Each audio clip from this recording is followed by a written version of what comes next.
அருட்பெரும் ஜோதி அருட்பெரும் ஜோதி தனிப்பெரும் கருணை அருட்பெரும் ஜோதி. நமது சிவசிவ அன்பே சிவம் அறக்கட்டளை குழுவில் பயணித்து வரும் அனைத்து அன்பர்களுக்கும் அன்பான ஆத்ம வணக்கங்கள். இன்றைய நமது சிறப்பு விருந்தினர் அருள்நிதி என் சோமசுந்தரம் ஐயா அவர்களை வருக வருக என்று அன்புடன் வரவேற்கிறோம். இன்றைய தலைப்பு வந்த வினையும் வருகின்ற வினையும். அன்பர்கள் அனைவரும் பங்கு பெற்று பயன்பெறுமாறு கேட்டுக்கொள்கிறோம். எல்லா உயிர்களும் இன்புற்று வாழ்க. வாழ்க வையகம், வாழ்க வளமுடன். வணக்கம் ஐயா, வாழ்க வளமுடன். நீங்க ஆரம்பிக்கலாங்க ஐயா. வாழ்க வையகம், வாழ்க வையகம், வாழ்க வளமுடன். அன்பு உள்ளங்களே, இந்த இனிய மாலை போதிலே அன்பே சிவம் அறக்கட்டளை மூலமாக உங்களை எல்லாம் சந்திப்பதிலே பெரும் மகிழ்ச்சி அடைகிறேன்.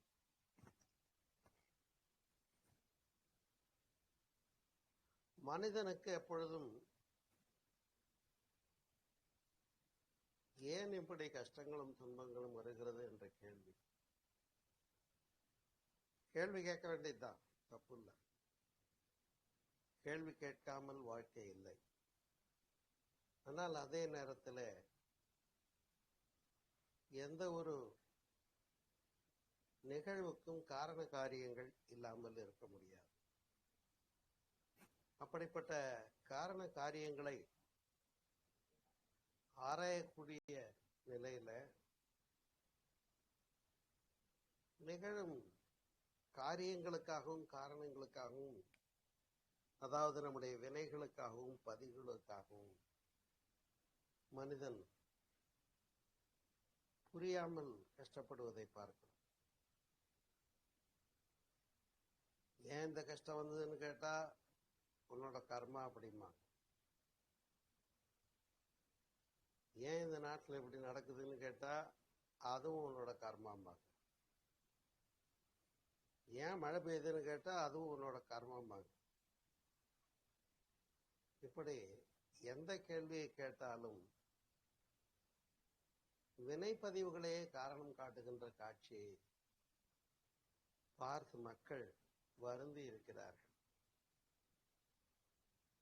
ஏன், எப்படி, எவ்வாறு என்று அந்த கேள்விதான்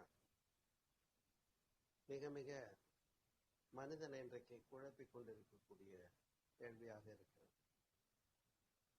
ஆனால் காரணமில்லாமல் காரியமில்லை என்ற பேருண்மையை நாம் ஏற்றுக்கொண்டுதான் ஆக வேண்டும். அதை பெரியவங்க என்ன சொல்லியிருக்காங்கன்னா செயல் விளைவு தத்துவம் என்று சொல்லி இருக்கிறார்கள்.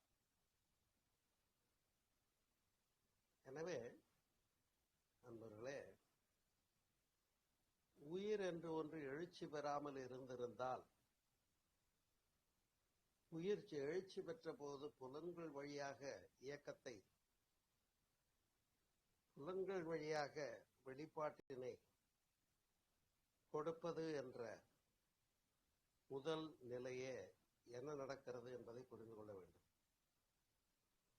அது உயிர்களுக்கெல்லாம் மெய்வாய் கண்மூக்கு செவி என்று சொல்லக்கூடிய 5 புலன்கள் இருக்கிறது இல்லையா?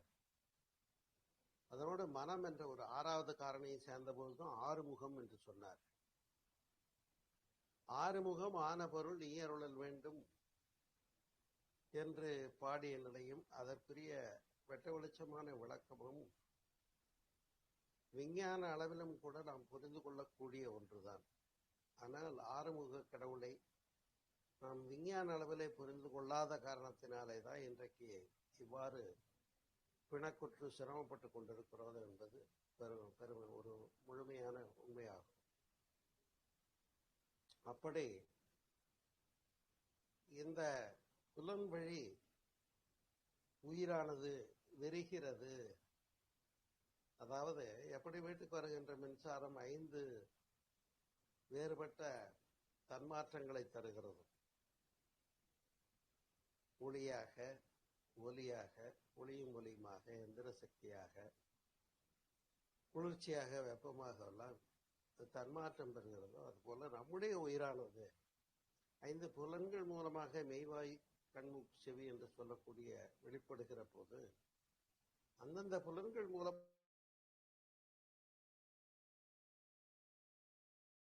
மூலமாக பெர்செப்ஷனாக உணரப்படுகிறது. அப்ப புலன் மூலமாக வெளியில வந்து இயங்கி பெற்ற பதிவுகள் எல்லாம் தான் அந்த பதிவுகள் ஒரு முறை அல்ல, 2 முறை அல்ல. ஒரு விஷயத்தை விரும்பி அந்த மனிதன் திரும்ப திரும்ப செய்கிறான். இப்ப அது ரைட்டா தப்பான்ற கேள்வி கேட்காம என்ன பண்ணிடுறாங்க,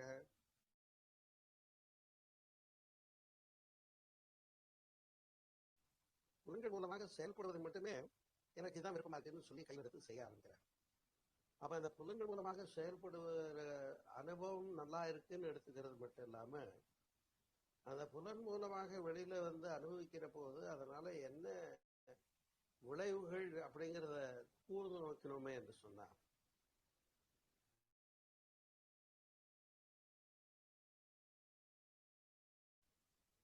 ஒரு அழகிய சித்திரத்தை பார்க்கிறோம், அந்த சித்திரத்தை ரசிக்கிறோம், இந்த படம் ரொம்ப நல்லா இருக்குது, யாரோட படம்னு கேட்கிறோம்.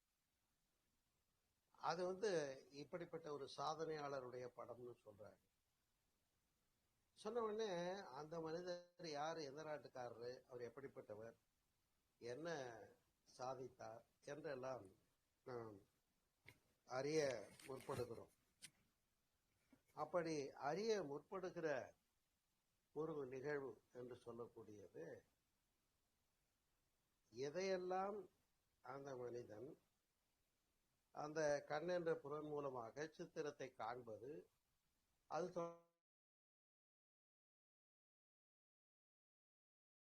தொடர்பான விஷயங்களை எல்லாம் வாங்கி சென்னையிலே பதிவிடுவது என்பது இப்பொழுது ஒரு சாதனையாளரை நோக்கிய சிந்தனையாக இருந்திருந்தால் அதிலே தீமை கேடு எதுவும் பயப்பதில்லை. ஆனால் இதே போல கேள்வியே இல்லாமல் புறம்பான விஷயங்களும் கூட நிறைய வாங்கி உள்ள போட்டுக்கிட்டு தான் இருக்காங்க மனிதர். அப்படி எதையெல்லாம் புலன் வழி வெளியிலே சென்று பதிவுகளை பெற்று இங்கே நம்முடைய புலனியக்க பதிவுகளாக, இன்பமாக, துன்பமாக, சுவைகளாக, இல்லையா, 7 நிறங்களாக, இப்படியெல்லாம் வாங்கி உள்ள போட்ட விஷயங்கள்லாம் அது ஒன்றும் கணக்கில் வராமல் போறதே இல்லை. அது எல்லாமே மீண்டும் உரிய நேரத்துல வெறுத்து காட்டும்.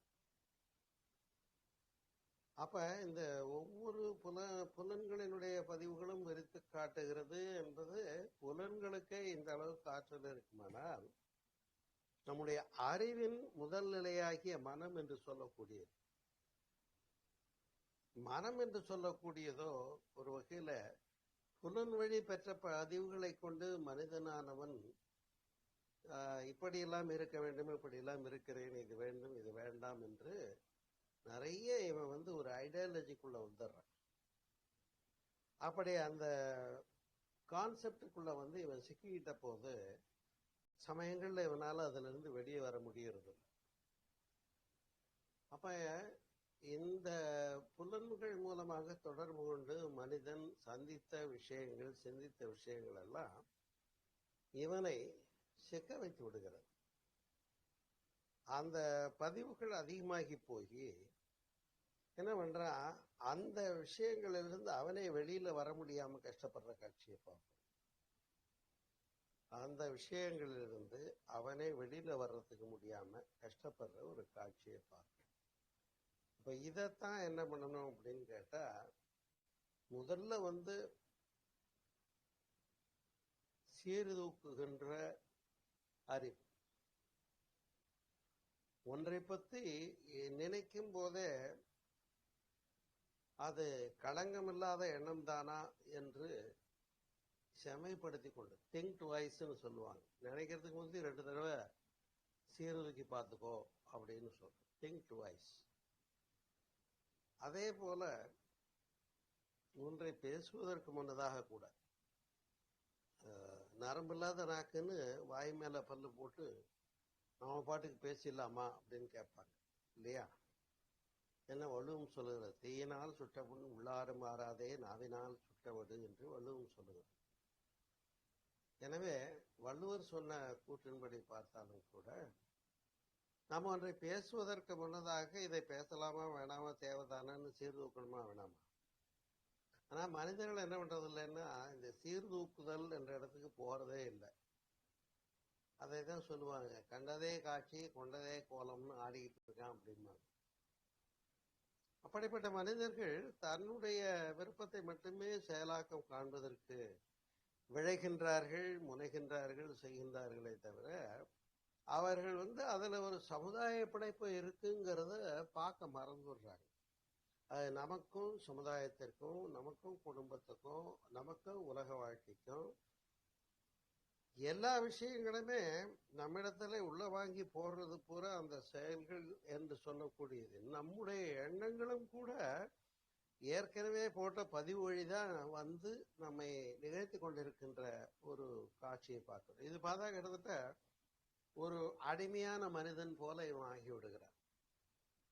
என்னுடைய எண்ணம் அது எனக்கே கண்ட்ரோல் ஆக மாட்டேங்குது அப்படிங்கிற அளவுக்கு வந்துடுறான். அப்ப மனிதனுக்கு 6வது பண்பு என்று சொல்லக்கூடிய பகுத்தறிவு என்று சொல்லக்கூடிய சிந்திக்கும் அறிவு என்று சொல்லக்கூடிய ஒரு பெருமையை இறைநிலை நமக்கெல்லாம் கொடுத்துருக்கு. ஆனா மனம், வாக்கு, காயம், அதாவது உடல், மனம், மொழி, மெய், மூன்றினாலும் நாம எண்ணுவது, பேசுவது, செய்வது, இது போன்ற விஷயங்களை எல்லாம் நாம் செயல்படுத்த முற்படுகிற போது பாருங்கள் நண்பர்களே, இதுல எதையுமே மனிதன் சீர்தூக்க முற்படுவது இல்லைங்கிறது தான் இங்கே வந்த வினைக்கும் காரணம், வருகின்ற வினைக்கும் காரணம். வினை என்று சொன்னால் என்னவோ செயல் என்ற பொருளைத்தான் குறிக்கிறது. அப்ப நடக்கிறதெல்லாம் ஏப்பா இப்படி நடக்குது அப்படின்னு ஒரு கேள்வி கேட்கிறான் அப்படின்னு சொன்னா நண்பர்களே, இதை பழவினை புகுவினை என்று இரண்டாக சொல்லுகின்றார்கள். பழவினை புகுவினை என்று இரண்டாக சொல்லுகின்றார்கள். அதைதான் ஒரு இடத்துல வள்ளுவம் சொல்லுகிறது. இருள் சேர் இருவினையும் சேரா, இருள் சேர் இருவினையும் சேரா, இறைவன் பொருள் சேர் புகழ் புரிந்தார் மாட்டு என்று சொல்லுகிறது. அப்ப இந்த இருவினையை பற்றி நாமெல்லாம் தெரிஞ்சுக்கணுமா இல்லையா? அதுதான் இன்றைக்கு தலைப்புல நாம வருகின்ற வினையும் வந்த வினையும் வருகின்ற வல்வினையும் என்று சிந்திக்கின்றோம். அப்ப வந்த வினை என்று சொல்லக்கூடியது என்பது என்னன்னா, நாம ஏற்கனவே செயல்பட்டதுனால பெற்றுவிட்ட பதிவுகள் எல்லாம் வந்த வினை என்று பாஸ்ட் டென்ஸ்ல இங்க நாம சிந்திக்கிறோம். அதே நேரத்துல வருகின்ற வல்வினைன்னு சொல்லும்போது இனிமேல் நமக்கு வரக்கூடியது. இதுல நாம ஒரே ஒரு பெரிய சூட்சுமத்தை தெரிந்து கொள்ள வேண்டியிருக்கிறது நண்பர்களே. நாம செய்த நினைவுகள் கூட, நாம் எண்ணிய எண்ணங்கள் கூட நம்முடைய மூளையில எண்ண பதிவாகி விடுகிறது. எப்படி ஒரு போன் பேசும்போது எத்தனை தடவை பேசணும், அது எவ்வளவு செலவாச்சு, எத்தனை நிமிஷம் பேசணும், எல்லாமே அந்த பதிவு அங்க வந்துடுதா இல்லையா? அது வேணுமோ யாருக்கும் தெரியாம போன் வச்சுக்கிட்டு பேசணும்னு வச்சுக்கிட்டு பேசியிருப்பான். ஆனா அந்த பதிவுகள்லாம் என்ன ஆகுது, அங்க கால் ஹிஸ்டரியில போய் பார்த்தோம்னா எடுத்தோம்னா எங்க இருந்து பேசினா, எந்த டவர்ல இருந்து பேசினா, எவ்வளவு நேரம் பேசினா, எந்த நம்பரோட பேசினா, எல்லா விஷயங்களும் அதுல ரெக்கார்ட் ஆகுதா இல்லையா? அது என்ன ஒரு அழகு அப்படின்னு கேட்டீங்கன்னா, இப்ப மனிதனுடைய உயிரினுடைய விரிவு நிகழட்டும். அது விலங்குகளை பொறுத்த வரையில அது விலங்கினங்களாக இருக்கிறது. அதற்கு கேள்வியும் இல்லை, பதிலும் இல்லை, அது என்ன வேணாலும் செய்யலாம். அது திரும்பி எனக்கு ஏன் இப்படி ஒரு இன்னொரு விலங்கு என்ன கடிச்சுது அப்படின்னு சிந்திக்க போறது இல்லை. புரியுதுங்களா? கடி வாங்கிட்டு போய் அது ஒதுங்கி விடுமே தவிர அங்க அது சீர்தூக்கலுக்கு போகாது. இந்த விலங்குகிட்ட சண்டை போட்டது ரைட்டா இல்லையா, அது எப்படி பலமா இருந்தது, நான் எப்படி பலம் இல்லாம போனேன்னா சிந்திக்கிறதுக்கு வேலையே இல்லை. ஏன்னா சிந்திக்கிற பண்பு இல்லாத காரணத்தினாலே விலங்குகள் என்று சொல்லக்கூடியது வெறும் பரித்துணல் பதிவை மாத்திரம் செயலுடைவாக கொடுத்து கொண்டு போயிட்டே இருக்கு. அப்ப அதுங்க என்ன பண்றது இல்ல, கேள்வி கேட்கறது இல்லை, எனக்கே இந்த கஷ்டம் வந்தது.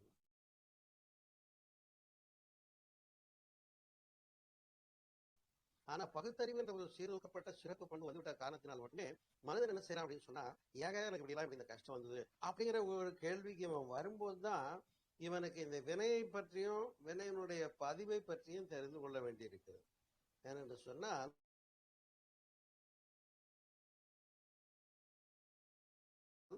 நம்முடைய மனம் என்பதை அலை என்பதை நாம் அறிவோம். நம்ம உயிரை புலன்கள் மூலமாக இயக்கும் போது உயிராற்றல் அங்க போய் பர்செப்ஷன் உள்ளது.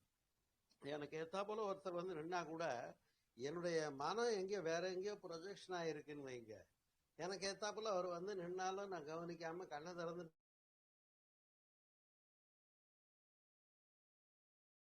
தான் இருக்கேன். ஆனா என் கவனம் வேற எங்க இருக்கு. அப்ப அவர் கேட்கிறாரு, என்னங்க நான் வந்து நிக்கிறேன், என்ன கூட நீங்க கவனிக்காம இருக்கீங்க அப்படின்னு அவர் கேட்க போறாரு இல்லையா? அப்ப புலன் என்ற கண் என்ற புலன் திறந்துதான் இருக்கிறது. கண்ணு பார்த்துட்டு தான் இருக்கு, இங்க வெளிச்சமும் இருக்கு, அவர் வந்து நிக்கிறாரு. ஆனா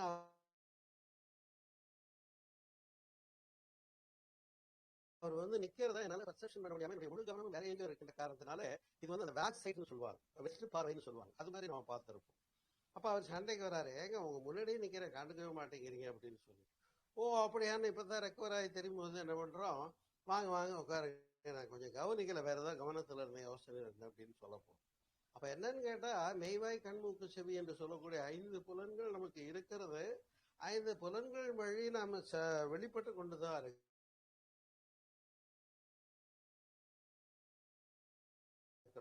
ஆனா வெளிப்படுகிற போது அதை பர்செப்ஷன் ஆகணும். அந்த உணர்தல் என்று சொல்லக்கூடியது வரணும். இது வந்து ஒலி வந்து வீணான ஒலி, விளம்பரம் தான் ஓடுது, இது வந்து தேவையான நல்ல இசை, இது நல்லா இருக்கு அப்படின்னு பெர்செப்ஷனுக்கு போறோமான்னு கேட்டா, நம்முடைய மயக்கம் என்னவோ, நான் ஒரே நேரத்துல சாப்பிட்டுக்கிட்டும் இருக்கணும், டிவி பார்த்துட்டும் இருக்கணும், உலக இன்பங்களை அனுபவிச்சுக்கிட்டும் இருக்கணும், நான்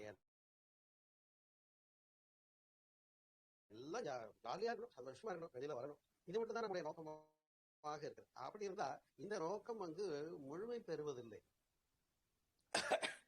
நான் சொன்னது போல விலங்குகள் அங்கே இந்த விளைவுகளை பற்றி சீர்தூக்கலுக்கு வர்றதில்லை. மனுஷன் மட்டும்தான் என் கர்மா, என் வினை, அப்ப வினை என்று சொல்லக்கூடியது செயல் மூலமாகத்தான் வினை வருகிறது. அப்ப அந்த செயலையா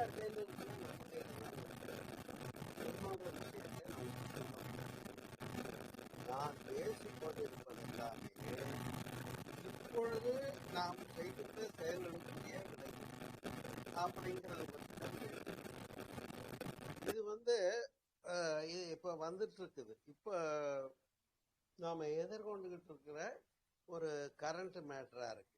ஆனா இதுல இன்னொரு வேடிக்கை என்னன்னு கேட்டீங்கன்னா, முன்பதிவுகளாகவும் மனிதனிடத்துல ஏகப்பட்ட விஷயங்கள் இங்க ரெக்கார்ட் ஆகி மனிதன் பிறப்பு எடுக்கும் போதே கருமையம் வரையிலே சென்று பதிவுகளை பெற்று, இந்த கருமையத்திலே நம்முடைய முன்னோர்கள் மூலமாக ஒரு நோய் பதிவாக இருக்கட்டும், அல்லது குணப்பதிவாக இருக்கட்டும், அல்லது ஒரு தோற்றமாக இருக்கட்டும் இல்லையா? இப்ப இந்த ரத்தம் வெரைட்டின்னு சொல்றாங்க, டிஷ்யூ கல்ச்சர்னு சொல்றாங்க. இது மாதிரி இது எல்லாமே வந்து நம்ம எங்கிருந்து வாங்கிட்டு வந்திருக்கோம், நம்முடைய அப்பா அம்மா, நம்முடைய தாய் தந்தையர், முன்னோரிடத்திலிருந்து வாங்கிட்டு தான் வந்திருக்கிறோம். அப்ப நம்முடைய பெற்றவங்க மட்டுமல்ல, அவங்களுடைய பெற்றவங்க, அவங்களுடைய பெற்றவங்கன்னு வழி வழி தொடராக ஏகப்பட்ட விஷயங்களை நாம வாங்கிட்டு வந்திருக்கோம்ங்கிறத புரிஞ்சுக்கணும். இதைதான் முன்வினைன்னு சொன்னாங்க. நான் சொன்னேன் இல்லையா அந்த குறள்ல, இருள் சேர் இரு வினையும் சேரா. இந்த இடம் தான் வேணும்னு நாமெல்லாம் கேட்கிறோம். இருள் சேர் இரு வினையும் சேரா என்ற இடம் எனக்கு வேணும்னு கேட்கிறோம். அப்ப இருள் சேர் இருவினையும் சேரா எப்பன்றது அவரே சொல்றாரு. பொருள் சேர், மெய்ப்பொருளாக உள்ள அந்த பொருள் சேர் இறைவனுடைய சேர்ந்த போது புகழ் புரிந்தார் மாட்டு.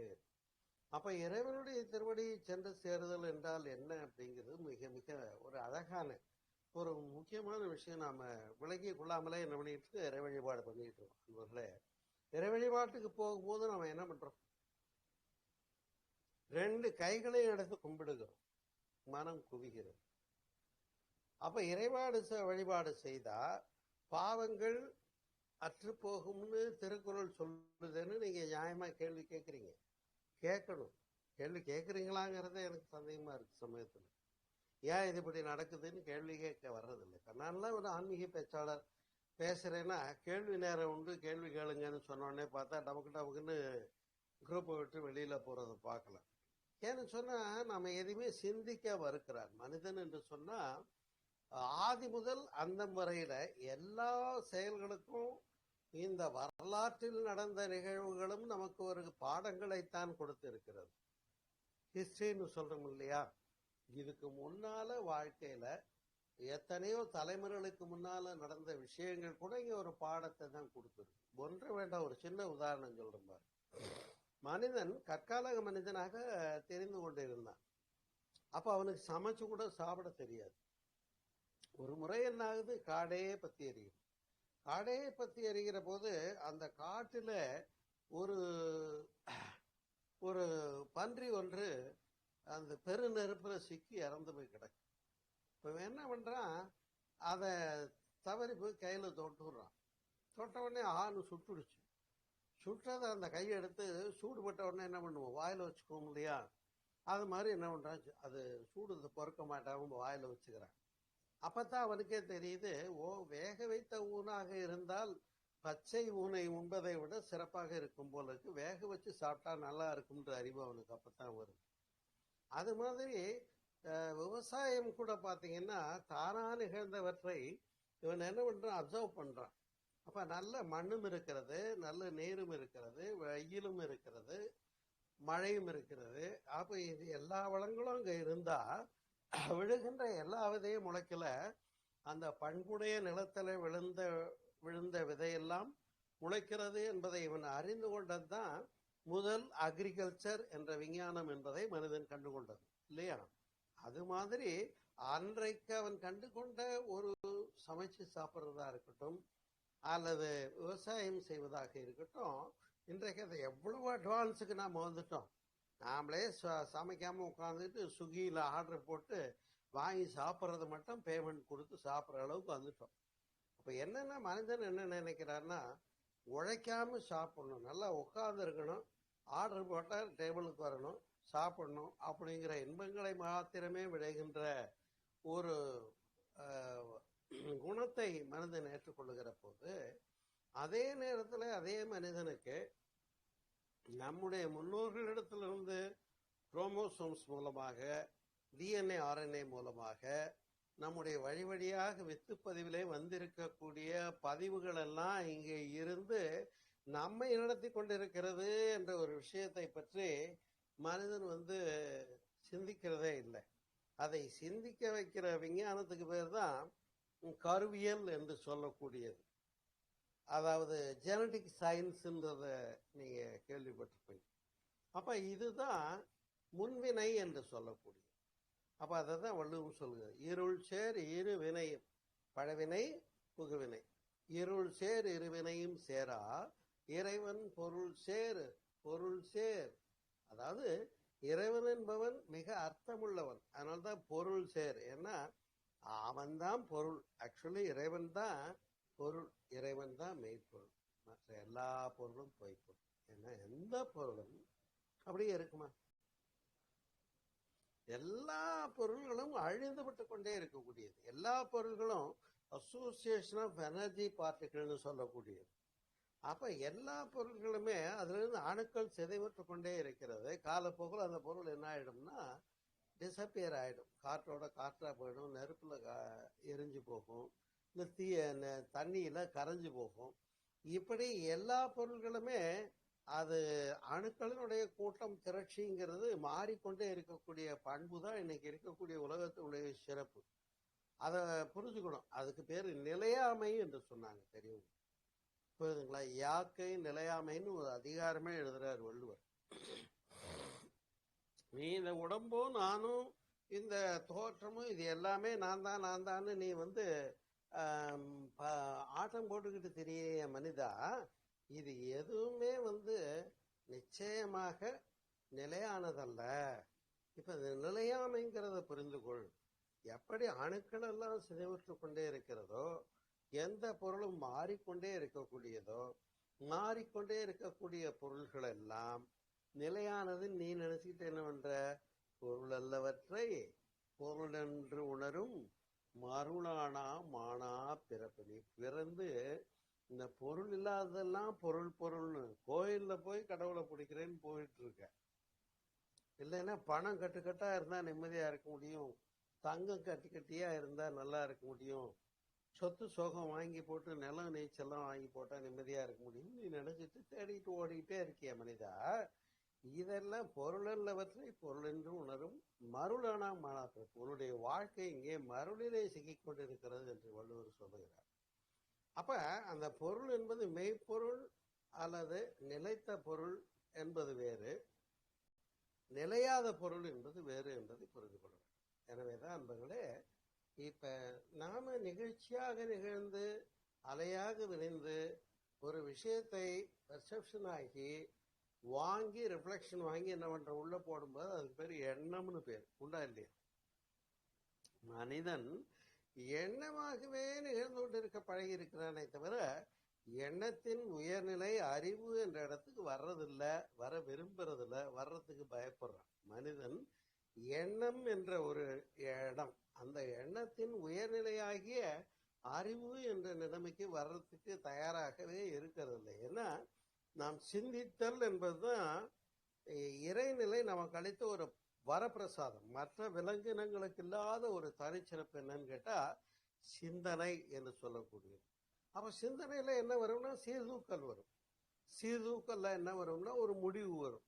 அந்த முடிவு தான் அந்த பியூட்டிஃபுல் ஒரு கன்க்ளூஷன். ஒரு விஷயத்தை நான் இது வரைக்கும் அனுபவிச்சிருக்கேன், இப்படி இந்த அனுபவிச்ச விஷயம் எனக்கு என்ன ஆச்சு, அந்த பழைய அனுபவங்கள்ல என்ன கொடுத்தது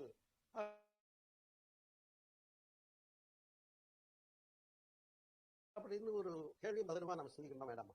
அதை சிந்திக்க இருக்கிற போதுதான் மனிதன் பிணக்கு தெரிகிறார். அப்ப அந்த பிணக்கு நீங்க வேண்டும். இந்த பிணக்கு போறதுக்கு என்ன செய்யணும் அப்படின்னு கேட்டீங்கன்னா அன்பர்களே, மனிதன் என்றைக்கு அறிவு வழி வாழ்க்கையை கையில் எடுக்கிறாரோ அன்னைக்கு முன்னுரைகிறார்.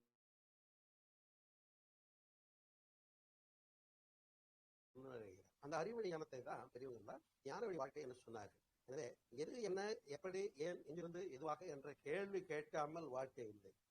ஆனால் அதே நேரத்தில் நான் என்ற எண்ணம் கொண்ட மனிதனும் வாழ்ந்ததில்லை. அப்ப அந்த ஈகோன்னு சொல்லக்கூடியதான் என்ன பண்ணுதுன்னா சிந்திக்க மறுக்க வைக்கிறது. அது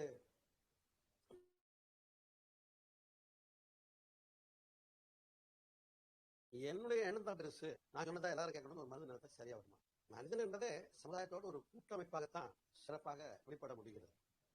அப்ப இந்த சமுதாயம் என்ற ஒரு கூட்டமைப்பு, அந்த கட்டமைப்பை மனிதன் புரிந்து கொள்ள வேண்டியிருக்கிறது.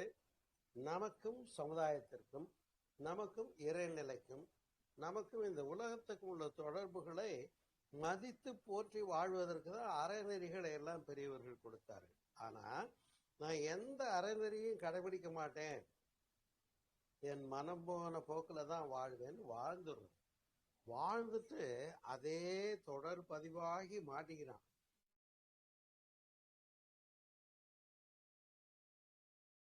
மாடி என்ன பண்ணிடுறான், நான் அப்படியே பிள்ளை மேல பாசம் வச்சேன், மனைவி மேல பாசம் வச்சேன், எல்லாம் தான் பண்ணேன், ஆனா ஏன் என்னை யாரும் உலகமே புரிஞ்சுக்க மாட்டேங்குது அப்படின்னு இப்ப யோசிக்கிறான். ஆனா இந்த அன்பு செலுத்துதல் என்பதும் கூட அங்கே ஒரு வரையறைக்குள் கை கொள்ள வேண்டி இருக்கிறதுன்றது அவன் புரிஞ்சுக்கிறது இல்லை. அந்த வரையறைகளை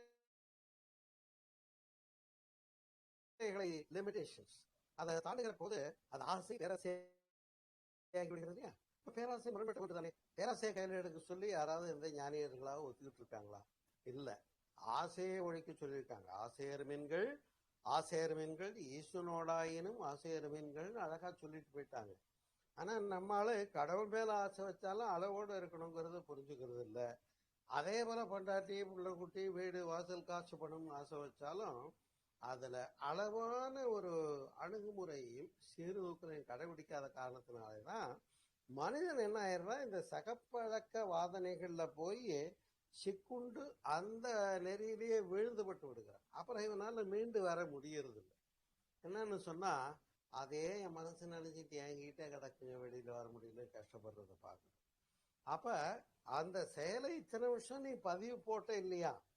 அப்ப நீ உனக்கு இப்ப ஒரு 45 வயசு ஆகுதுன்னா 25ல இருந்து 45 வயசு வரைக்கும் அந்த ஒரு 20 ஆண்டு காலம் அந்த செயலை நீ செய்கிற போதெல்லாம் இதை நான் செய்யலாமா கூடாதா, நல்லதா கெட்டதா, என்ன செய்யலாம், எப்படி செய்யறதுன்றத ஒரு வரையறைக்குள்ள, ஒரு சீர்தூக்கலுக்குள்ள, ஒரு நெறிகளுக்குள்ள உட்படுத்திக்கிட்டோமான்னு கேட்டா இல்லை. எந்த நெறியும் எனக்கு வேண்டாம்னு இஷ்டம் போல மனம் போல வாழ்க்கையை வாழ்ந்து கொண்டே இருந்துவிட்டு 20 வருஷம் கழிச்சு திரும்பி பார்த்துட்டு என்ன கேட்குறான், என்னங்க என் லைஃப்ல இப்படியெல்லாம் நடக்குதுன்னு இவன் கேட்குற காட்சியை நம்ம பார்க்குறோம். அப்போ மனிதா, நீ உன்னுடைய அப்பாற்பட்ட ஏற்கனவே நடந்துவிட்ட வாழ்க்கையினுடைய செயல்களிலெல்லாம் நீ என்னெல்லாம் ஒவ்வொரு சின்ன விஷயங்களையும் பதிவு போட்டியோ அதுதான் உனக்கு திரும்பி வருது. அப்ப இதைதான் வினை விளைவு வினை பதிவு என்று சொல்லக்கூடிய. உள்ள வாங்கி போடும்போது பதிவாகுது, வெளியே வரும்போது விளைவாகுது. உண்டா இல்லையா? இப்ப வினை பதிவு வினை விளைவிலிருந்து மனிதன் தப்பிக்க முடியுமா? தப்பிக்க முடியறதில்லை. தப்பிக்கிறதுக்காக தான் அப்ப மனிதன் என்ன பண்றா, ஒரு நெறிப்படுத்துறாங்க, தவம் செய்ப்பா அப்படின்னு. ஏன் தவம் செய்ய சொன்னாங்க, ஏன் தியானம் செய்ய சொன்னாங்க அப்படின்னு சொன்னா, அன்பர்களே, இப்ப அது ஆலய வழிபாடாக இருக்கட்டும், மந்திர வழிபாடாக இருக்கட்டும், அதை விட ஒரு ஸ்டெப்பு பலம் வாய்ந்தது தான் தவம், தியானம், மெடிடேஷன், யோகம் என்பதெல்லாம் நீங்கள் அறிவீர்கள். ஏன் இதனை இங்கே நாம் சிந்திக்க வேண்டியிருக்கிறது, ஏன் இதனை சொல்லுகிறோம், ஏன் இதை பற்றி கையில் எடுக்க வேண்டியிருக்கிறது என்று சொன்னால், தவம் செய்வார் தம் கர்மம் செய்வார், மற்றெல்லாம் அவம் செய்வார் என்றுதான் வள்ளுவம் சொல்லுவார். தவம் செய்வார் தம் கர்மம் செய்வார். தவம் செய்யறவங்க தான் தன்னுடைய கடமையை ஒழுங்கா செய்யறாங்களாம். தவம் செய்வார் தம் கர்மம் செய்வார், மற்றெல்லாம் அவம் செய்வார். மற்றவெல்லாம் தவத்துக்கு நேர் எதிரான அவச்செயல்களை செய்து கொண்டிருக்கிறார். அப்ப அவச்செயல்களை செய்யறவங்களுக்கு என்ன விளைவு வரும்? அவமான விளைவுகள் தான் வரும், எதிரடையான விளைவுகள் தான் வரும். அப்ப செயல் செய்கிறது யாருன்னா நான் தான், விளைவு வர்றது யாருக்குன்னா எனக்கு தான். செயலை நானே செய்துவிட்டு நானே வருந்துகின்ற போது இந்த வினை, வந்த வினை, வல்வினை, வருகின்ற வினை, இதெல்லாம் புரிஞ்சுக்க வேண்டியிருக்கு. வினை என்றாலே செயலுக்கு உரிய விளைவு வந்தே தீரும். Every action there will be equivalent opponent reaction. அப்ப ரியாக்ஷன் இல்லாம அங்க செயல் ரெக்கார்ட் ஆகாம இருக்கிறது. அப்ப செயல் ரெக்கார்ட் ஆயிடுச்சுன்னா அதுக்குரிய விளைவு வந்தே தீரும். ஒரு முறை இல்ல, இருமுறை இல்ல, பல முறை எண்ணுகிறோம் ஆகாமிய கர்மான்னு. ஒரு முறை இல்ல, பல முறை இல்ல, அந்த செயல்களை செய்து செய்து நம்ம வித்திலேயே போய் பதிவாயிடுது. எனக்கு நாக்கு இதைத்தான் கேட்குதுங்கிறான், மூக்கு இதைத்தான் விரும்புதுங்கிறான். அந்த மனத்தை உடம்புல ஸ்ப்ரே அடிச்சுக்கும் போது கூட எனக்கு அந்த ஸ்ப்ரே எல்லாம் பிடிக்காது, இந்த ஸ்ப்ரே தான் பிடிக்கும்ன்றான். அதே மாதிரி காட்சிகளாக இருக்கட்டும், இப்படி எல்லா புலன்வழி பதிவுகளையும் வாங்கி போட்டது மட்டுமல்ல, அதை மீண்டும் மீண்டும் செய்து மனிதன் அந்த சகப்பழக்க வாதனைகள் என்று சொல்லக்கூடிய புலன்களுக்கு அடிமையாகிவிட்ட போது அதிலிருந்து மீட்டெடுக்க சொன்னதுதான் தவம், தியானம், மெடிடேஷன், லயம், கான்சன்ட்ரேஷன் எல்லாமே. ஆகையினால் நண்பர்களே, நாம் ஒன்றை புரிந்து கொள்ள வேண்டும் நம்முடைய வாழ்க்கையிலே. மனிதா, நீங்க உன்னுடைய செயல்களுக்குரிய விளைவு என்று உண்டு என்ற பெரிய கோட்பாட்டை புரிந்து கொள் என்று பகவத்கீதையும் சொல்லுச்சு இல்லையா? வேற ஒன்றும், அதுதான் கர்மா தியரி அப்படின்னு சொன்னாங்க. இப்ப இந்த கர்மா கான்செப்டை பத்தி நாம புரிஞ்சுக்கணும். அது வித்திலையும் வருது, நாம பிறந்ததுல இருந்து செயல் செய்ததும் வருது, இனிமேல் செயல் செய்ய போறோம் பாருங்க அதுலயும் வருது. இதிலிருந்தெல்லாம் மீட்சி வேண்டும் என்று சொன்னால் மனிதன் தியானம் பழக வேண்டும், தியானம் செய்ய வேண்டும், யோகம் செய்ய வேண்டும். ஆனால் தான் ஒரு யோகி என்பவர் இத்தகைய செயல் பதிவுகளிலிருந்து தன்னை விடுவித்துக் கொள்ளக்கூடிய ஒரு பெரிய சாதனத்தை பெற்றிருக்கிறார். அந்த சாதனத்தை நாமும் கையில் எடுக்க. அப்ப தவம் செய்க, புரிகிறதா? அப்ப தவம் செய்யறதுன்னா என்ன? எத்தனை பேர் நீங்க தவம் செய்யக்கூடியவங்களா இருக்கீங்க? எத்தனை பேர் மெடிடேஷன் யோகா செய்யறவங்களா இருக்கீங்கன்னு கேள்வி கேட்டா 100க்கு ஒரு 20 பேர் தான் இந்த தியானம் செய்யக்கூடியவங்களா இருக்காங்க. அப்ப அந்த தியானம்ங்கிறது இங்க என்ன பண்ணிடுச்சு, இப்ப மனிதனுக்கு குறைந்து போனதுனால இலர் பலராகிய காரணம் நோற்பார் சிலர். அந்த 20% தான் நோன்பு செய்யறாங்க, தவம் செய்யறாங்க, தியானம் செய்யறாங்க, யோகம் செய்யறாங்க, மெடிடேஷன் செய்யறாங்க. இலர் பலராகிய காரணம். நோற்பார் சிலர். அப்ப மிச்சம் இருக்க 80% என்ன? பலர் நோலாதவர். இதையும் வள்ளுவர் தான் சொல்றார். வள்ளுவருக்கு ஒரு அடைமொழியை கொடுத்துருவீங்க, பொய்யாமொழி புலவன் வள்ளுவன். பொய்யாமொழி புலவன்னு நாம அவருக்கு அடைமொழி கொடுக்கிறோமே, அந்த பொய்யாமொழியை நாம ஏதாவது நடைமுறையில சிந்தனைக்கு எடுத்துக்கிறோமா? யோசனை பண்ணி பாருங்க. வள்ளுவருக்கு நல்லா கிராண்டா ஒரு பட்டம் கொடுக்கிறோம், பொய்யாமொழி புலவன் அப்படின்னு பட்டம் கொடுக்கறதுக்கு தயாரா இருக்கும். ஆனா நாம என்ன பண்றதில்ல, அவர் சொல்ற குரல்ல இப்ப எத்தனை குரலை பற்றி நாம சிந்திச்சோம். இது எதையுமே நாம என்ன பண்றதில்ல, கையில எடுக்கிறது இல்லை, சிந்தனையில கொள்றது இல்லை. எனவேதான் அன்பர்களே, ஒன்று எனக்கு புரிகிறது, நான் என்னுடைய செயல் விளைவுகளிலே நான் என்னை முழுமையான தெளிவோடு நான் நிகழ்த்தி கொள்ளவில்லை என்ற தவறு எனக்கு புரிகிறது. அப்ப இதிலிருந்து மாற்ற வேண்டும் என்பதும் தெரிந்து விட்டது. அப்ப அதை மாற்ற வேண்டும் என்று முற்படுகிற போது அங்க டிஃபிஷியன்சி ஒன்று வருது, ஒரு குறைபாடு வருகிறது. என்ன குறைபாடு அப்படின்னு கேட்டீங்கன்னா, நான் தான் இதெல்லாம் மாத்திக்கணும்னு நினைக்கிறேன், ஆனா அதுக்கு வழி தவம் தான் நீங்க சொல்லிட்டீங்க, தியானம் தான் சொல்லிட்டீங்க. ஆனா நானும் தியானம் பண்ணணும்னு தான் நினைக்கிறேன், எனக்கு தியானம் ஒன்றும் சரியா வரலைங்களே அப்படின்னு கேட்குற ஒரு காட்சியை பார்க்குறோம் இல்லைங்களா? நான் தியானம் பண்ணணும்னு நினைக்கிறேன், பண்ண முடியலன்னு சொன்னா இது என்னன்னு கேட்டா, நம்ம என்ன ஆயிரும், அந்த இடத்துல நாம ஒரு பிச்சைக்காரன் ஆயிடுறோம். என்ன பிச்சைக்காரன்? எண்ணத்தினால் பிச்சைக்காரர்கள், எண்ணத்தினால் வறியவர்கள். எண்ணத்தினால் வறியவர்கள் யார சொல்றேன்னு உங்களுக்கு புரியுதா? யார் ஒருவர் நான் நினைக்கிறேன் அதை நானே செய்து சாதிக்க முடியலன்னு சொல்றாங்களோ அவங்க எண்ணத்தில் பிச்சைக்காரர்கள். இப்ப பொருளாதாரம் இல்லைங்கிற பிச்சைக்காரர் வேற. எனக்கு வாழ்க்கையில பொருளே இல்லைன்னு நீ தேடு ஓடிக்கிட்டே இரு, ஆனா எவ்வளவு வந்தாதான் உனக்கு திருப்தி இருக்கு? நான் கேட்கிறேன். 9 நாழி உடுப்பது 4 முழம்னு ஔவையார் சொல்லிட்டு போயிட்டாங்க.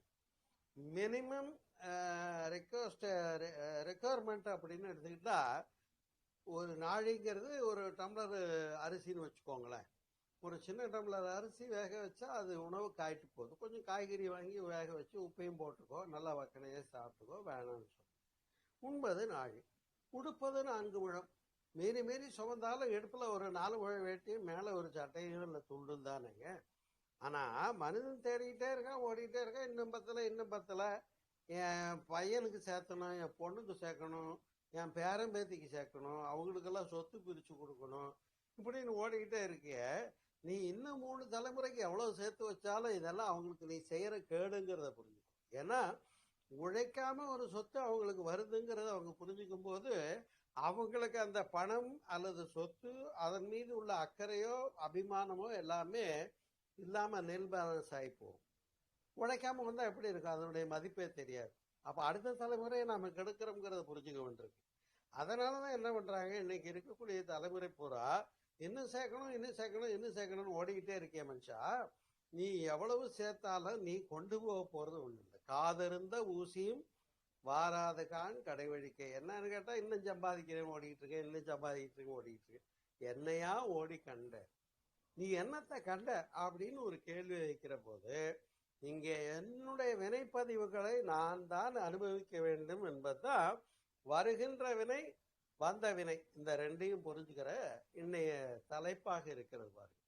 ஆனா சொத்தெல்லாம் அனுபவிக்கிறதுக்கு வர்ற அடுத்த தலைமுறை, உங்க பெண்ணு, உங்க பையன், உங்க பேரம்பேத்தி எல்லாம் பங்கு வாங்கிக்க தயாரா இருப்பாங்க.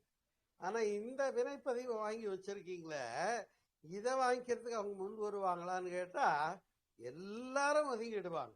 வீடு வரை மனைவி இல்லையா, வீதி வரை உறவு, காடு வரை பிள்ளை, கடைசி வரை யாரும்.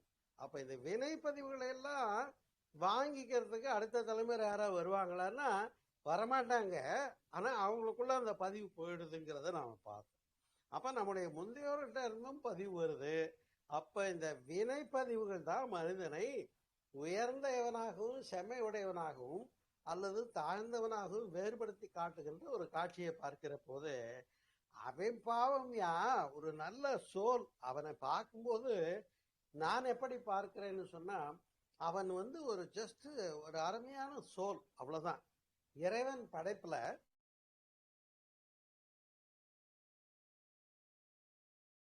ஒரு நல்ல சோல். அவர் பேர் மணின்னு வச்சுக்கோங்க, ஒரு பேச்சுக்கு, ஒரு உதாரணத்துக்கு. மணி யாரு கேட்டா ஒரு நல்ல சோல், அவ்வளவுதான், முடிஞ்சு போச்சு. நல்ல சோல்றது மட்டும்தான் நமக்கு புரியும். ஆனால் அவரிடத்துல இருக்கக்கூடிய முன்பதிவு அவர் இப்படி பண்றாரு. அவர்கிட்ட வந்த ஆகாமிய பதிவு சஞ்சீத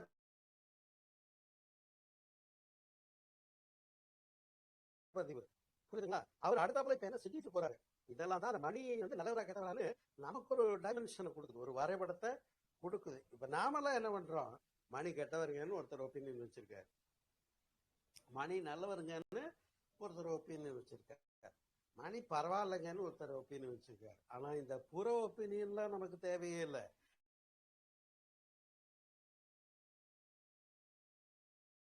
அந்த மணிக்கு என்ன தெரியணும்னு கேட்டா, என்னுடைய வருகின்ற வினையும் வந்த வினையும் தான் என்ன நடத்துதுங்கிற சூட்சுமம் புரிஞ்சுக்கணும்னு சொன்னா, இந்த வினைப்பதிவுகள் மாறுவதற்கு தவம் செய்ய வேண்டும், தியானம் செய்ய வேண்டும், யோகம் செய்ய வேண்டும் என்ற நிலையை எல்லா நூல்களும் வலியுறுத்தி சொல்லுகிறது. எனவே இந்த தவம், தியானம், மெடிடேஷன், யோகா இதுல என்ன நடக்குது அப்படின்னு கேட்டீங்கன்னா, அன்பர்களே, நீங்க எப்படி வாங்கி போட்டீங்க, அங்க புலன் வழியா போய் அதை பெர்செப்ஷனா உணர்ந்து வாங்கி புள்ளி அளவாக இங்க மேக்னெட்டிக் டொமைன் காந்த அலைப்பதிவாக மூளையில வாங்கி போட்டிருக்கீங்க இல்லையா? அப்ப இது நுணுகி பெற்ற பதிவு. இப்ப இந்த பதிவு மாறணுங்கிறது தான் டாபிக் பேசிட்டு. பதிவு மாறணும்னா என்ன செய்யணும்னா, நாம் ஒடுங்கிய நிலையில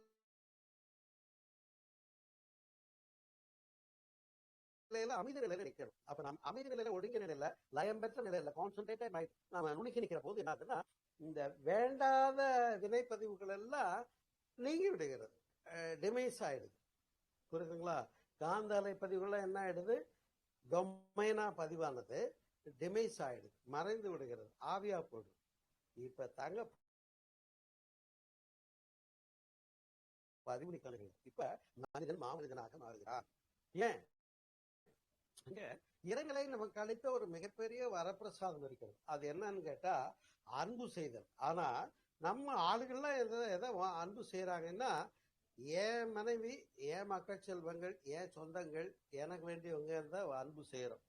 ஆனா இந்த அன்பு என்ன அன்பாக மாற வேண்டும் என்று கேட்டா, பரக்கருணையாக மாற வேண்டும். எல்லோருக்கும் அன்பு செய்தல் ஒரு இடமாக மாறுகிற போது, இப்ப இந்த வினைப்பதிவுகள் எல்லாம் மாறுவதற்கு இது ஒரு பெரிய சூட்சுமா என்பதை கற்றுக் கொடுத்தார்கள். அதனால்தான் வள்ளல் பெருமானாரெல்லாம் என்ன சொன்னாங்கன்னு சொன்னா, நீ எல்லை கட்டி அன்பு செய்து கொண்டு வாழ்ந்து கொண்டு இருக்கிறாயா மனிதா, என்னத்தான் ஒவ்வொண்டாட்டி புள்ள குட்டி வீடு வாசல் சொத்து சுகமெல்லாம் எதையுமே கொண்டு போக போறது இல்ல, நீ அதனால எல்லாரையும் அன்பு செய்துன்னு சொன்னாங்க.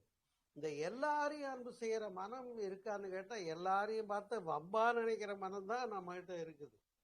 புரியுதுங்களா? நாம என்ன பண்ணிட்டோம், இந்த பக்கம் ஒரு 10 பேரை பார்த்து இவன் தான் எனக்கு எதிரிங்கிறோம், இந்த பக்கம் ஒரு 10 பேரை பார்த்து இவன் இடம் காலியாச்சுன்னா நான் நல்லா இருப்பேன்னு நினைக்கிறோம், இந்த பக்கம் ஒரு 10 பேரை ஃபிக்ஸ் பண்ணி வச்சுக்கிட்டு முதல் சான்ஸ் கிடைச்சா நான் இவனை தான் அடியே போடுவோம்னு நினைக்கிறோம்.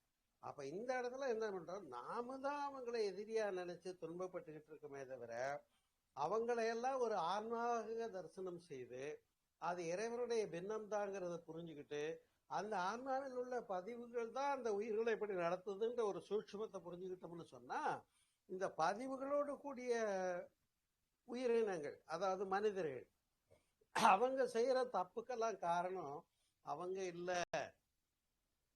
இதுதான் வருகின்ற வினை, வந்த வினை. இந்த வினைப்பதிவு அவனை நடத்திக்கிட்டு இருக்குன்னு புரிஞ்சுட்டா, இப்ப அவனை பார்க்கும்போது நாம் இறக்கப்படுவோம். அடாடா பாவம் இப்படி இருக்கானே, என்ன பண்ண போறது, அடாடா பாவம் இப்படி இருக்கானே, நான் என்ன பண்ண போறேன் அப்படின்னு சொல்லி நாம் நம்மை சிறப்பு நிலைக்கு உயர்த்தி கொள்ள வேண்டியிருக்கிறது, வேற ஒண்ணும் இல்லை. அப்ப அந்த சிறப்பு நிலைக்கு உயர்த்தி கொள்ளுவது என்பது எதுனா தவத்தால் ஆகும். அதனாலதான் ஒரு பொருள் கல்வி தவம் மாடல்ல மற்றையவைன்னு சொன்னாங்க. அதனால அன்பர்களே, நோற்பார் சிலர் பலர் நோலாதவர், தவம் செய்கிறவர்கள் வாழ்க்கையினுடைய வினைப்பதிவுகளிலிருந்து ஓய்வு பெற்றவர்களாக மாற முடியும் என்பதை கண்டு தவத்தையும் யோகத்தையும் தியானத்தையும் மெடிடேஷன் வலியுறுத்தி கொடுத்தது நம்முடைய தமிழ் கலாச்சாரம், நம்முடைய பாரத நாட்டினுடைய கலாச்சாரமே அதுவாக இருக்கிறது. ஆனால் நாம் எத்தனை பேர் தவம் பண்ணுறோம்? 100க்கு 20 பேர் தான் தவம் பண்ணுறோம். எனவே இந்த நோற்பார் பலராக இருக்கிறது, சிலராக இருக்கிறது நோற்பார் பலராக மாற்றம் பெற வேண்டும் என்று சொன்னால் இந்த சமுதாயம் மாற வேண்டும். சமுதாயத்துக்குள்ள ஒரு மாற்றமும் வளர்ச்சியும் வர வேண்டும் என்று சொன்னால் அதில் நம்முடைய பங்களிப்பு இருக்கிறதா இல்லையா? நம்முடைய பங்களிப்பு இருக்கத்தான் செய்கிறது. ஆனால் நம்முடைய பங்களிப்பு யாரும் ஏற்றுக்கொள்வதில்லை, மறந்து விடுகிறோம், துன்பத்துக்குள்ளேயே உழன்று கொண்டு இருக்கிறோம் என்று சொன்னால் இதையெல்லாம் அருணகிரிநாதரை போன்ற பெரியவங்க பாடினாங்க, கந்தரகாலத்தில் பாடினாங்க, கந்தர் அனுபூதியில பாடினாங்க, திருவள்ளுவர் சொன்னாரு. எல்லாம் எதை சொல்லி செஞ்சாலும் மனிதன் தன்னுடைய ஈகோவை மட்டும் விடுறதில்லை, பொருளாசையை விடுறதில்லை. அப்ப வினைப்பதிவை விடுறதில்லை தானே. வினைப்பதிவை விடுறதில்லைன்னா இவன் வினைப்பதிவுக்கேற்ற விளைவு தான் கொடுத்துக்கிட்டு இருக்கான். இவங்கிட்ட விலங்கின பதிவு இருக்கு, மிருகம் மாதிரி நடந்துக்கிறான். ஏண்டா மனுஷன் மாதிரி தானே இருக்க, ஏன் இப்படி இருக்கேன்னு கேட்டா அவனுக்குள்ளே மனிதர்கள் நாய் உண்டு, நரி உண்டு, பறி உண்டு, பேய் உண்டு. இப்படி இருக்கான். மனுஷனுக்குள்ள பேய் வரைக்கும் இருக்கு. எனவே தான் இந்த குணநல பேரு என்று சொல்லக்கூடிய ஒரு சீரிய சிறந்த ஒரு எழுச்சிமிகு மாற்றத்தை நாம் கை கொள்ள வேண்டி இருக்கிறது. இது யார் பொறுப்புன்னா முழுக்க முழுக்க நம்ம பொறுப்பாக தான் இருக்கு, வேற ஒன்றும். அதனால் அன்பர்களே, நீங்கள் எப்போதும் உங்களுடைய வாழ்க்கையில விழிப்புணர்வோடு இருங்கள். அந்த விழிப்புணர்வுன்னு கேட்டா என்னன்னு கேட்டா, நான் எப்போதும் தீயவற்றை ஒருபோதும் கையில் எடுத்து செயல்பட மாட்டேன். இந்த வைராக்கியத்தை எடுத்துட்டு இதை எப்படி கடைபிடிக்கணும்? அவேர்னஸோட கடைபிடிக்கணும், விழிப்புணர்ச்சியோட கடைபிடிக்கணும். அப்பத்தான் உய்வு உண்டாம், உய்வில்லை, வேற ஒன்றும். புரியுதுங்களா? உய்வுங்கிறது எப்போ வரப்போகுது? அந்த விழிப்புணர்வு வந்தாதான். அந்த விழிப்புணர்வு எங்க கிடைக்குதுன்னா துரியத்துல கிடைக்குது, தவத்துல கிடைக்குது. புரியுதுங்களா? அப்ப எங்க நிக்கணும்? இங்க நிக்கணும். இங்க நின்னா விழிப்புணர்வு எப்போதும் இருக்கிறோம்னு அர்த்தம். இங்க நிக்கிறதுனா எத்தனை பேருக்கு தெரியுமோ தெரியல. இங்க நிக்கிறது, இங்க இப்போ சார் எப்படி சார் போய் நிற்கிறது, கீழே தானே நிற்க முடியும்னு நீங்க கேட்கக்கூடாது. தவத்துல இங்க நிக்கிறதுன்னு ஒண்ணு இருக்கு, அதுக்கு பேரு யோகம், சூரிய தவம். புரியுதுங்களா? அறிவியல், யோக நித்திரை, தூங்காத துக்கம் எல்லாம் பேசியிருக்கேன். என்னுடைய ஆன்மீக அறிவியல் யூடியூப் பேஜில் அதெல்லாம் வந்து கேளு. புரியுதா? அதனால பாஸ்ட் வந்தது பூரா பதிஞ்சு விட்டது. இனிமேல் நம்ம செஞ்சுக்கிட்டு போறது பூரா நாம இப்ப தேடிக்கிறது. இப்ப இந்த பாஸ்ட் ஃபியூச்சர் ரெண்டும் வினைப்பதிவுகளாக நம்ம நடத்தி கொண்டு இருக்கிற சீக்கிரட்டை புரிஞ்சுக்குவோம். புரிஞ்சுக்கிட்டு அதுல இருந்து மாற்றம் என்னன்னு கேட்டா, இன்னையிலிருந்து ஒரு சின்ன ஒரு உயிருக்கு கூட துன்பம் பயக்க மாட்டேன், யாரையும் துன்புறுத்த மாட்டேங்கிற அன்பு நெறி வாழ்க்கையை கையில் எடுத்து கொண்டோமே என்று சொன்னால் அதைத்தானே வள்ளல் பெருமான் சொன்னார்.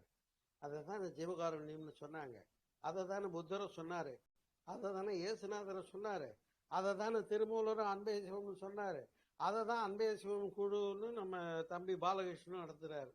ஆனா இப்போ எல்லாருக்கும் என்ன தேவையா இருக்குன்னா அன்பு ஒண்ணுதான் தேவையா இருக்கு. அன்பில நாம் நிகழ்ந்து உருகி கரைந்து போனோம்னா பதிவெல்லாம் இல்லாம போயிடும். சுகமா இருக்கலாம், சௌக்கியமா இருக்கலாம். ஆனா பதிவு மாறுறதுக்கு it will take its own time. நாம தவம் செய்யறதுல வெற்றி பெற வரைக்கும் பதிவு நம்மள நடத்திக்கிட்டு இருக்கோம். தவம் செய்து செய்து நீங்க என்னைக்கு வெற்றி பெறுறீங்களோ அப்போ உங்க தவம் வந்து உங்க பதிவை மாற்றி தூய்மை பெற்ற மனிதனாக சுத்தாத்மாவாக மாற்றுகிற போது நீங்க அங்க லேசாயிடுவீங்க, பதிவுகள் எல்லாம் போயிடும், சௌக்கியமா வாழலாம் என்று சொல்லி இந்த இனிய மாலை போதில உங்களோடு இந்த வருகின்ற வினையும் வந்த வினையும் வருகின்ற வல்வினையும் என்ற தலைப்புல ஒரு அருமையான உரை நிகழ்ச்சியில கலந்து கொள்வதற்கு வாய்ப்பளித்தமைக்கு பாலகிருஷ்ணன் சாருக்கும் மற்ற உங்கள் எல்லோருக்கும் கேட்டமைக்காக நன்றி தெரிவித்து நிறைவு செய்கிறேன். நீங்களும் உங்கள் அன்பு குடும்பமும் உங்களுடைய வாழ்க்கையில எல்லா வளங்களும் பெற்று சிறப்பாக வாழ இறைநிலை இணைப்பில் மனம் வைத்து மனதார வாழ்த்து மகிழ்கிறேன். வாழ்க வளமுடன், வாழ்க வளமுடன், வாழ்க வளமுடன். நன்றி, வணக்கம். ரொம்ப நன்றிங்க ஐயா. பார்வதி அம்மா இருக்கீங்க, ஐயா கிட்ட ஏதாவது பேசணுங்களா? டவுட்ஸ் ஏதாவது இருந்தா கேட்கலாம்.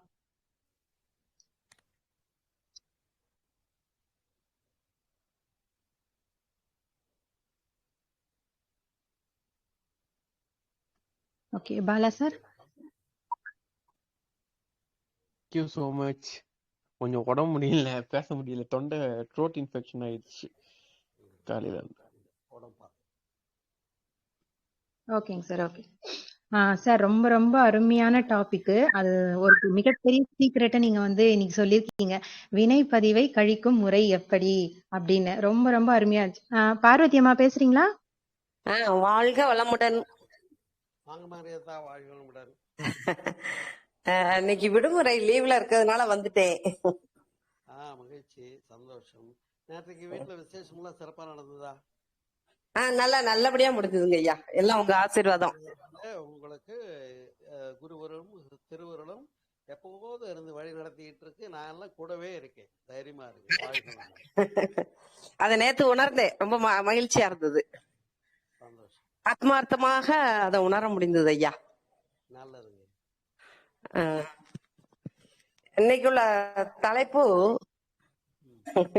நான் எப்போதும் பழனியில இருக்கிறதுனால முருகனை பாடுற மாதிரி, வந்த வினையும் வருகின்ற வல்வினையும் கந்தன் என்று சொல்ல கலங்குமே செந்தில் நகர் சேவகா என்று திருநீறு அணிவார்க்கு மேவ வாராதே வினை அப்படின்னு திருமுருகாற்றுப்படை பாடலை பாடிக்கிட்டு தான் இருந்தேன்.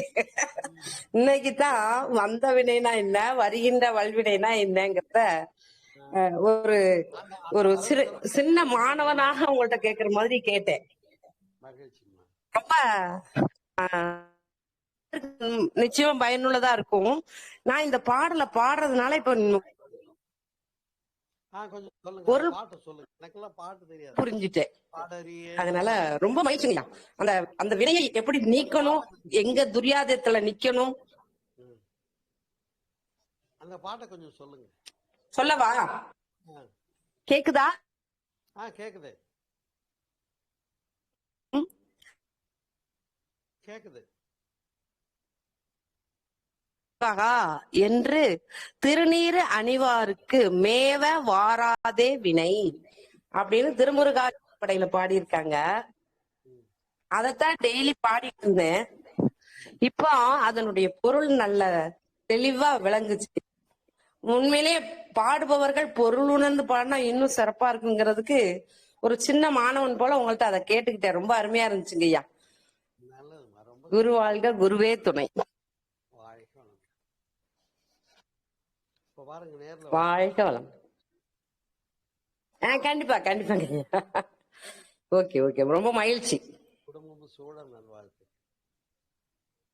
சூப்பர் சூப்பர் சூப்பர், அருமை அருமை. தேங்க்யூ, நன்றி நன்றி. பாலகிருஷ்ணன் ஐயாவுக்கும் வணக்கம். நல்லா இருக்கீங்களா? அவர் த்ரோட் இன்ஃபெக்ஷன்ல கஷ்டப்பட்டு இருக்காரு. அவருக்கு நம்ம தவத்துல இருந்து சரி பண்ணி விடுவோம். கண்டிப்பா கண்டிப்பாங்க ஐயா. வாழ்க வளமுடன். பாலகிருஷ்ணன் உடல்நலம் பெற்று வாழ்க.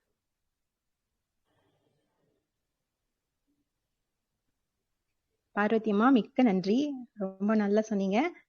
அந்த மாதிரி இந்த சிவபுராணத்துல ஒரு லாஸ்ட் லைன் வரும்ல, சொல்லிய பாட்டின் பொருள் உணர்ந்து சொல்லுவார் அப்படின்னு, அதுக்கேத்த மாதிரி நீங்க பாட்டுக்கான மீனிங் வந்து ஐயா கிட்ட இருந்து நீங்க கத்துக்கிட்டீங்க.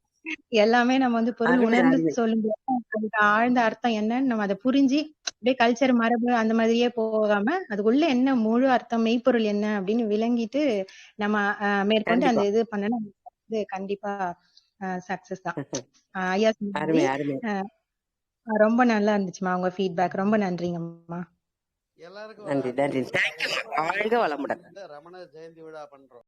வர 30ஆம் தேதி திங்கட்கிழமை சாயந்தரம் 6 மணிக்கு பழனியில ரமணர் ஜெயந்தி விழா பண்றோம், ரமண மந்திரத்துல. அதுக்கு இன்விடேஷன் எல்லாருக்கும் அனுப்பிச்சு வைக்கிறேன். எல்லாரும் வந்து கலந்துக்கோங்க. வாங்க, நேர்ல வாங்க. கண்டிப்பா கண்டிப்பா வருவோம்.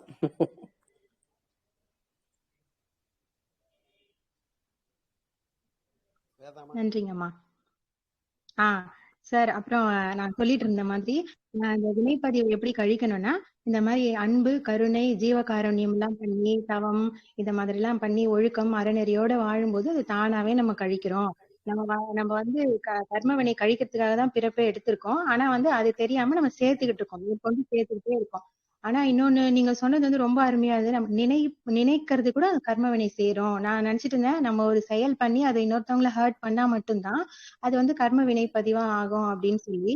ஆனா நீங்க சொல்லும் போது நம்ம நினைக்கிறது கூட அது கர்ம வினைப்பதிவுல தான் சேரும் அப்படின்னு சொன்னது வந்து, ஏன்னா நம்ம எக்கச்சக்கமா நினைக்கிறோம்ல, எவ்வளவோ தாட்ஸ் வரதான் செய்யுது. அது நெகட்டிவா இருக்கும்போது அதுவும் ஒரு வினைப்பதிவு உண்டாக்கும். அதுக்கு நம்ம கர்ம வினை கழிக்கிறதுக்கான திருப்பியும் அதுக்கான வேலையை நம்ம செய்ய வேண்டியதா இருக்கும் அப்படின்னு சொன்னது வந்து ரொம்ப ரொம்ப அற்புதமா இருந்ததுங்கய்யா. அதுக்கப்புறம் வந்து இன்னொருத்தவங்க ஏன் இப்படி எல்லாம் பிஹேவ் பண்றாங்க அப்படின்னு அவங்க மேல நம்ம கோவப்படாம அவங்க கொண்டு வந்த கர்ம வினை பதிவின் பிரகாரம் அவங்க நடந்துக்கிறாங்க அப்படின்னு சொல்லி நீங்க அதை உணர்ந்துகிட்டீங்கன்னா நீங்க அவங்க மேல கோவமோ வெறுப்போ உங்களுக்கு எதுவுமே வராது அப்படின்னு ஆமா சொன்னது சூப்பரான பாயிண்ட்ஸ். நிச்சயம் ரொம்ப ரொம்ப ஆமா ரொம்ப ரொம்ப எல்லாருக்கும் இது தேவையான கண்டிப்பா இதெல்லாம் வந்து நம்ம தெரிஞ்சிருந்தாதான் நம்ம வந்து எல்லார் மேலயும் அன்பு கருணையோட இருப்போம். ரொம்ப ஒரு புது ஒரு வந்து டெக்னிக் நீங்க வந்து சொல்லி கொடுத்துருக்கீங்க. இதை வந்து 24 hours அந்த கான்சியஸ்னஸோட இருந்தாதான் நம்ம இதை வந்து செயல்படுத்த முடியும் பிராக்டிக்கலா. ஃபர்தராவும் பதிவுகளை வாங்கி போட்டுக்க கூடாதுன்ற ஒரு விழிப்புணர்ச்சியை பற்றி பேசியிருக்கேன். Super super super. அந்த விழிப்புணர்வு அதுக்கப்புறம் பட்டினத்தார் சொல்வார்ல அந்த காதறிந்த ஊசியும் வாராதுக்கான் கடை வழிக்க அப்படின்னு சொல்லி மேல் மேல நம்ம பொருள் இப்போ இதெல்லாம் சேர்க்கணும் நம்ம குடும்ப வாழ்க்கை அந்த இது பொருள் இது மேலதான் நம்ம போருமே தவிர நம்ம வந்த பர்பஸ் நம்ம மறந்துடுறோம். அதுக்கப்புறம் மொத்தமா சேர்ந்து ஃபீல் பண்றோம். இவ்வளவு நாள் நம்ம என்ன வாழ்ந்தோம் அப்படின்னு நமக்கே தோன்ற அளவுக்கு நம்ம வேஸ்ட் பண்றோம். ரொம்ப ரொம்ப சீக்ரெட்ஸ் எல்லாம் எங்களுக்கு சொல்லி கொடுத்துருக்கீங்க. நாங்க வந்து லைஃப்ல அப்ளை பண்ணி கண்டிப்பா கண்டிப்பா கண்டிப்பா அதுதான் இப்ப நான் சொன்னது கரெக்ட்டுங்க இல்லையா? நீங்க ஓகேங்க ஓகே. பாபு சார் முழுசா கேட்டீங்களா? ஏதாவது டவுட் உண்டா? Sarath Babu sir welcome. லாஸ்டா வந்திருக்கீங்க. வணக்கம் மாமா, வணக்கம். இல்ல நான் உள்ள டெலகிராம்ல பார்த்தேன், லைவ்ல இருந்தது. சரி என்ன பார்க்கலாம் அப்படின்னு வந்து உள்ள இப்ப வந்து அப்ப நீங்க தான் பேசிட்டு இருந்தீங்க, அதனால எதுவும் தெரியல எனக்கு. நிறைய டிப்ஸ் கொடுத்தாருன்னு வேற சொல்லியிருக்கீங்க. அது யூஸ்ஃபுல் டிப்ஸ் தான். சித்தன் சுரேஷ் ஏதாவது டவுட் உண்டா? ஏதாவது முழுசா கேட்டீங்களா ஸ்பீச்? சரி நாம நேர்ல பேசிக்கலாம், முடிச்சுக்கலாம். ஓகேங்க. ரெக்கார்டிங் கண்டிப்பா கேளுங்க. டிப்ஸ் இல்ல, அது வாழ்க்கைக்கான சீக்ரெட். நம்ம எதுக்காக வந்தோம், இப்ப என்ன பண்ணிட்டு இருக்கோம், என்ன செய்யணும், அதுக்கான வழிதான் ஐயா சொல்லியிருக்காங்க. மிக்க நன்றிங்க ஐயா, மிக்க நன்றி. பிரபஞ்ச பேராக மிக்க நன்றி. சொல்லுங்க ஐயா.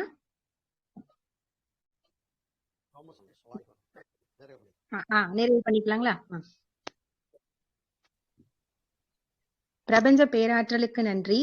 வந்த வினையும் வருகின்ற வினையும் என்ற அற்புதமான தலைப்பில் சிறப்பானதொரு சிந்தனையை நமக்காக அளித்த அருள்நிதி என் சோமசுந்தரம் ஐயா அவர்களுக்கு மிக்க நன்றி. அவர்களும் அவர்களின் அன்பு குடும்பமும் வாழ்க வளமுடன். மற்றும் குழுவில் இணைந்து பயணித்த அனைத்து அன்பு உள்ளங்களுக்கும் மிக்க நன்றி, வாழ்க வளமுடன். பாலகிருஷ்ணன் ஐயா அவர்களுக்கு மிக்க நன்றி, வாழ்க வளமுடன். மீண்டும் நல்லதொரு இணைப்பில் சந்திப்போம். மிக்க நன்றிங்க ஐயா.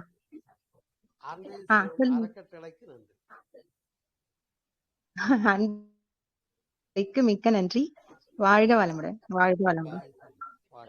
நன்றி நன்றி ஐயா, நன்றிங்க ஐயா. கொஞ்சம் தொண்டை சுத்தமா பேச முடியல, நன்றி. ரெக்கார்டிங் நான் இங்க இருந்து பாஸ் கொடுக்கறேன், சரியாயிடும்.